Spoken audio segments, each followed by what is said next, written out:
All right, what's going on, guys? Welcome back to another breakdown. I'm excited, as always.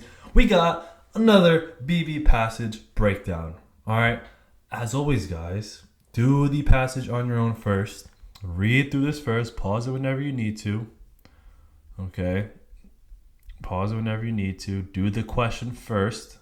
So this is the first question, second question, third question, the fourth, and the fifth. Okay, so pause it whenever you need to, guys, and then hear me break this down.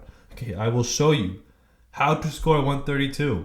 I will show you how to highlight. I will show you how to pick the best answer choice. I will show you how to interpret figures, yada yada, all this stuff, and how to make the MCAT easy. Okay, if you want to get those big jump scores, you have to make the MCAT easy, and it is easy. Okay, you've been fed lies. The MCAT is not hard. It's not hard at all. All right, I'll break it down right now. Here we go. Sip of water, because my mouth is kind of dry from talking all day. All right, let us begin.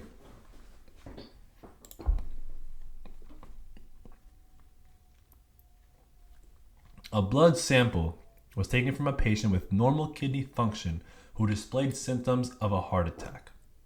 In order to confirm the suspected diagnosis, a sample of the patient's blood was collected and analyzed for the presence of creatine kinase isoenzymes. Cool. They want to see if this guy has a heart attack. So they are looking for CK, creatine kinase. That will tell us if he has a heart attack. Isoenzymes are enzymes with different amino acid sequences that perform similar biological functions. Oof, that is high yield. You guys should know what isoenzymes are. Okay, and I'm highlighting what sticks out at me. I'm highlighting things so that it can make a mental checklist in my head. Okay, it's something so I can remember everything that I highlight.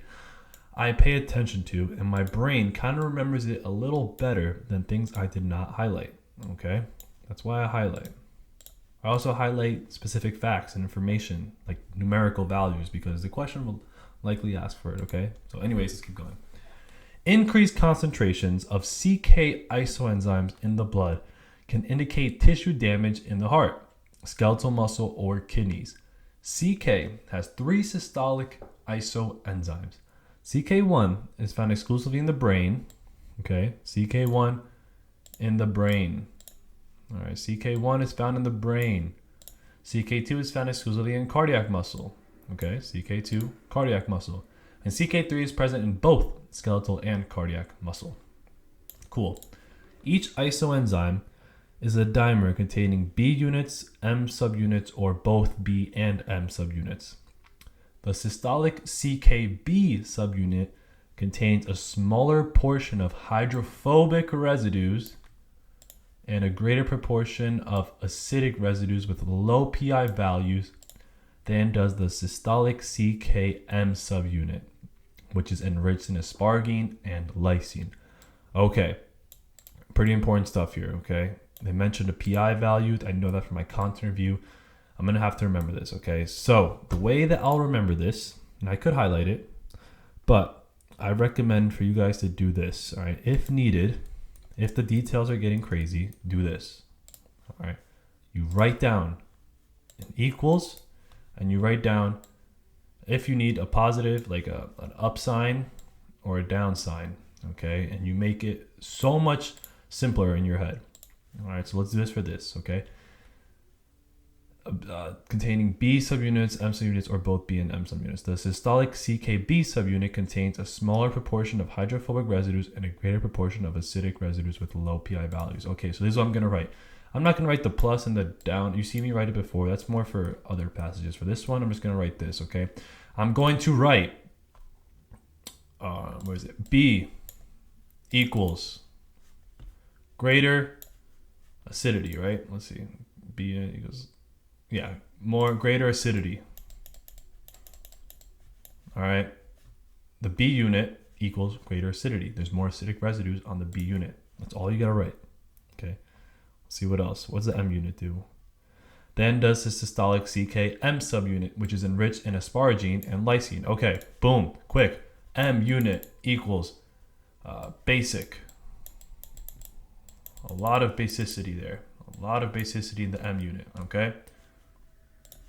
And also the B unit has low PI. All right, if you want to write that down, you could to remember, but I also know from my content review that something that's more acidic is going to have a lower PI.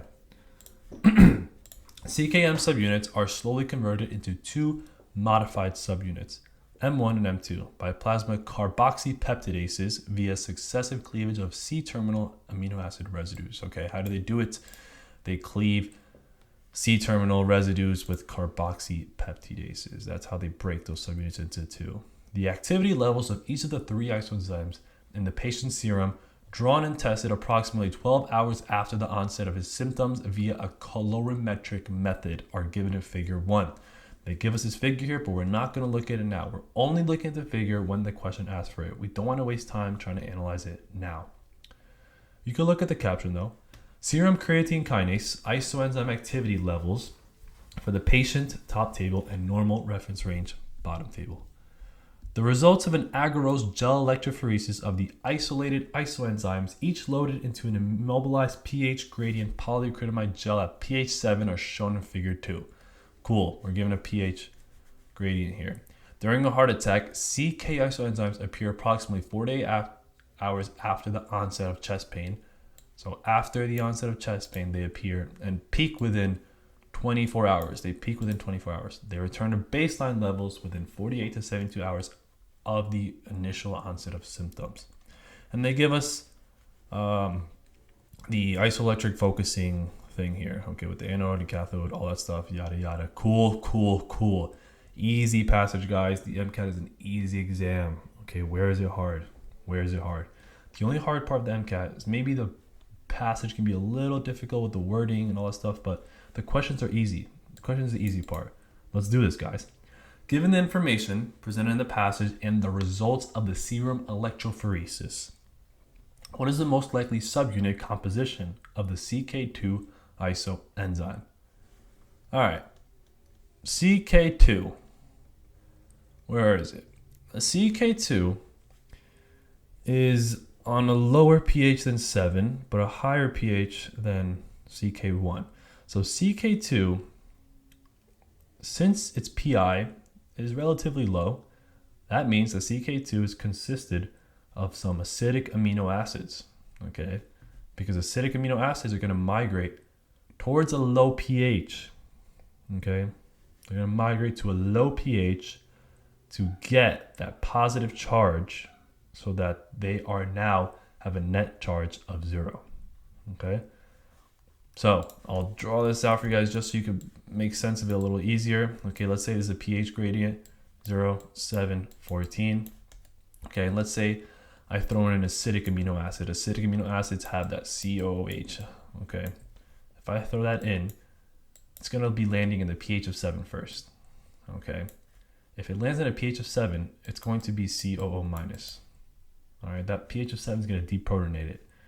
Now it's going to travel somewhere. It's going to travel either to the left or it's going to travel to the right. It's going to travel to where the net charge is going to be 0. All right, so it has to travel. Does it have to travel to a more negative or does it have to travel to a more positive side to get the net charge of 0? This has to travel to a more positive side because it already has that negative. The negative plus a positive equals 0. Okay, so this is going to travel to the more positive side. What is the more positive side? The lower pH, because the lower pH has all these hydrogen ions over here. Okay, that's what's going to happen. So the CK2 is acidic. It's not as acidic as CK1. CK1 is very, very acidic. And it's not as basic as CK3. It's in the middle. So it's going to have a basic unit and an acidic unit. More acidic than basic though. So let's see, M, B, B, B. Let's look at my notes real quick. Boom, quick. B means very acidic, low PI. M is very basic. This is gonna have a mixture of both, okay? CK1 is gonna have the two acidic ones. CK1 is gonna have the MM, all right? CK3 is going to have more of the, hold on, my bad, let me rephrase that, okay? The B is the more acidic one. Okay, so yeah, CK1 is going to have BB, CK3 is going to be MM, and CK2, since in the middle, is going to have both M and B. The answer is B. That is how we do it. That is how we answer MCAT questions. We are confident, we look at the research, we look at the evidence, and we are confident in our answer choice. 36. CK isoforms containing M1 and M2 subunits migrate nearer the anode in gel electrophoresis than do CK isoforms containing the unmodified M subunit. The region near the C terminus of the unmodified M subunit is enriched in which of the following amino acids? So this M subunit, the unmodified one, is going to go towards the anode. What is the anode over here? What is the anode? What is the cathode? Okay. The cathode and anode correspond to where it's going to migrate towards. Okay, we're migrating towards a lot of positive here, so this is going to be the cathode. Or migrating towards a lot of OH minus negatives here, so this is going to be the anode. All right, if we're going towards the anode, we're going to need something that's rather basic, okay? Because when it's in a pH of 7 and it's basic and it's positively charged, it needs to travel to somewhere where it's negative to neutralize that positive charge and become a net charge of 0. So it's going to travel towards the anode, something that has a basic charge on it. Lysine, this is basic. It's hydrophobic, regular. This is regular, has aspartate and lysine. These cancel out.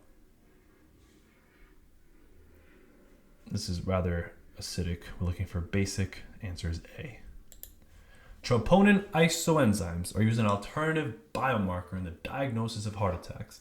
In which of the following muscle types does the troponin complex function in contraction? Troponin, guys. Troponin, we know that it is involved in skeletal muscle. We know that it is involved in striated muscle. Okay, so what's striated here? The striated muscles is skeletal and cardiac muscle. Okay, the striations in muscle is due to those troponin, actin, myosin, those, it's like this, it's like this. That's the actin, and then you have the myosin coming in here.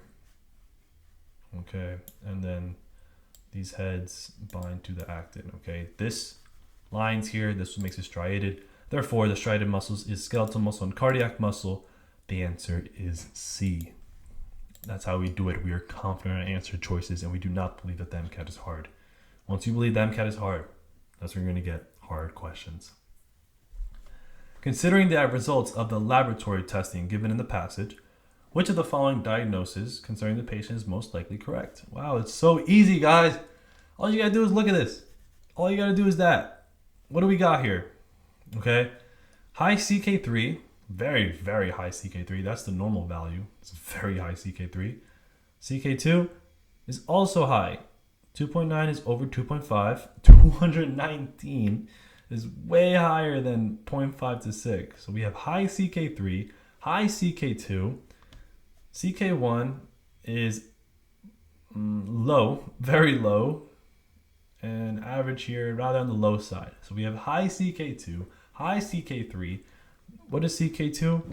Cardiac muscle, and CK3 skeletal and cardiac muscle. Therefore, this is something going on in the heart. Okay, we have cardiac muscles, CK2 and CK3 is elevated. Could be. Can it be skeletal? Not really. It has to be cardiac because CK2 is elevated. Okay. Patient is unlikely to be suffering a heart attack. No, they're likely to be suffering a heart attack. Okay. Additional testing is necessary because the CK isoenzymes that are elevated are not specific for cardiac muscle. They are specific. CK2 is specific for cardiac muscle damage. Additional testing is necessary because CK isoenzymes that are markers for cardiac damage appeared at normal levels. No, they did not. They appeared high levels. The patient likely suffering a heart attack. Yes, because the CK isoenzyme levels are indicative of recent cardiac muscle damage in a patient with no signs of kidney disease. No signs of kidney disease. CK3. I don't know if it's... Yeah, you could say no signs of kidney disease. Yeah, I was going to say that a CK depended on that, but they told us in the beginning that it involves normal kidney function. Plus process elimination. Answer is D. All you have to do is just look at the figure. That's it, guys. Which of the following statements is true regarding peptide bonds found in the CK subunits analyzed? All right, easy content review here. They possess partial double bond character. Yeah, that's what peptide bonds do. They're ionized at no, they're not ionized. They need to be working at physiological pH. They occur most commonly in the cis configuration. I don't know that, but I'm gonna go with, let's see. Do they occur cis or trans? It's no, we can't determine that. Okay, the peptide bond is this, then you have this, then you have this, then you have some type of R group going on here. R group, the amino acid chain, and you have. They could be cis. Can they be trans? This doesn't move. These can rotate. Okay, and this one doesn't rotate. Maybe. I'm not gonna prove and say that they're only in cis. They could be trans too. Remember, these are the ones that rotate. This one does not rotate. They're cleaved by high urea concentrations. I don't know that, and I'm pretty sure that's wrong. Okay, there's no evidence for this ever. Answer is A. But bam, that's how we do it, guys. Let's check to see if we got everything right. Bam, bam, bam, bam. That's how you do it, guys. Another breakdown. MCAT is easy. If you guys are interested in working one-on-one and joining MCAT University, go ahead to the comment section. Click on the link, guys. Join MCAT University. Do it. You will not regret it. Get this MCAT out of the way one time. That's it. You don't want to be taking it more than one time. That's it. All right. Subscribe, and I'll see you guys in the next video. Peace.